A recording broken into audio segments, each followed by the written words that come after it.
তবে আমরা যারা ছাদে গাছ করি তারা বর্ষাকালে কিন্তু একটা প্রবল সমস্যার সম্মুখীন হই।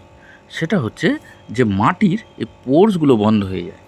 এতে কি হয়, আমাদের যেমন বেঁচে থাকার জন্য শ্বাস নিতে হয়, গাছেদেরও কিন্তু শ্বাস প্রশ্বাস নিতে হয়। এই মাটি যখনই এরকম শক্ত হয়ে যাবে তখনই কিন্তু গাছেদের শ্বাস প্রশ্বাস নিতে কষ্ট হবে, এতে গাছের বৃদ্ধি ব্যাহত হবে। তাহলে কি করতে হবে, একটা খুপড়ি নিয়ে মাটিগুলোকে খুঁড়ে খুঁড়ে আলগা করে দিতে হবে, যাতে গাছের শিকড়ে বাড়তে সুবিধা হয়। এইবারে মোটামুটি চাং ধরে উঠে এসছে দেখুন মাটিগুলো, এবার আস্তে আস্তে হাত দিয়ে একটুখানি গুঁড়ো করে নেবে। তারপরে কি করবেন, এই যে আমি অন্তত এটা করি যে তারপরে গাছের গোড়া খোঁচানো হয়ে গেলে তাতে একটুখানি অল্প হলেও খাবার দিয়ে দিই। এটা আমার কাছে যেটা দেখছেন সেটা হচ্ছে 10-26-26 বা সুফলা। আমার 6 ইঞ্চির টবে আছে এই বেগুনি রঙের অপরাজিতা গাছটা।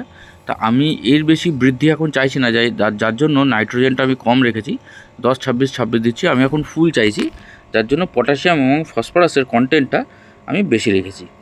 এইবার আপনি চারদিকে ছড়িয়ে দিয়ে হালকা করে এবার জল দিয়ে দেবেন, তাহলেই এইটা কাজটা সম্পূর্ণ হবে।